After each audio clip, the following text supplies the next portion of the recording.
everyone, and thank you for tuning into the North Main Minute. I'm Joshua Dobie.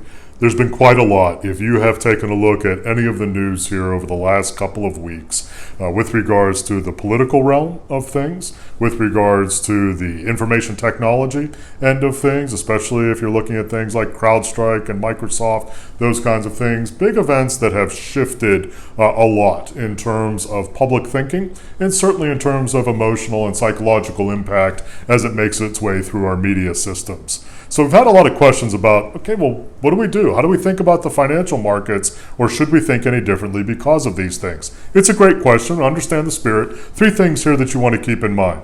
The first is, relatively speaking, the markets have been pretty tame. We haven't seen a whole lot of significant or dramatic movement.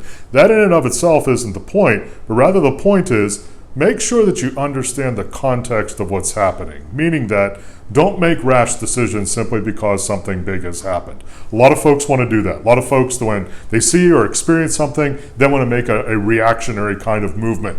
That usually doesn't make a whole lot of sense. Everybody's situation is unique, but you want to be very, very careful about making significant, radical shifts in your financial plan just because of a singular event, even if it's a significant singular event. And that leads me to the second point as well.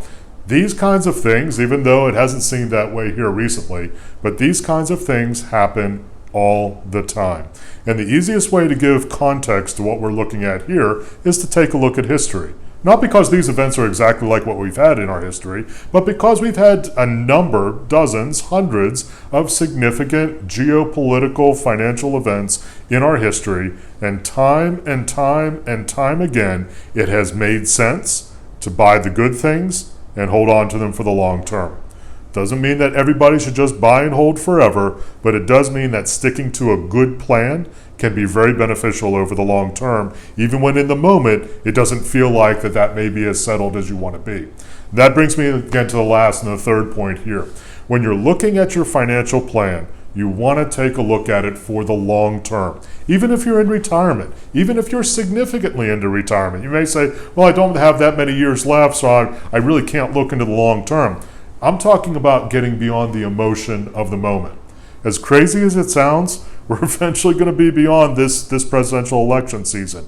And we're going to be into 2025, and we're going to be looking at all kinds of different things with regards to Congress and fiscal policy, monetary policy, stock markets, bond markets, all of those kinds of things. We're going to be off and running again. You want to take the proper context when you're looking at where things are. And if you can, take a longer point of view. Because it's easy to get caught up in the emotion of the moment. Things happen, we tend to get startled sometimes when they're unexpected, and we think that we need to make some kind of reaction. That may or may not be the case. Usually, it's best not to do that.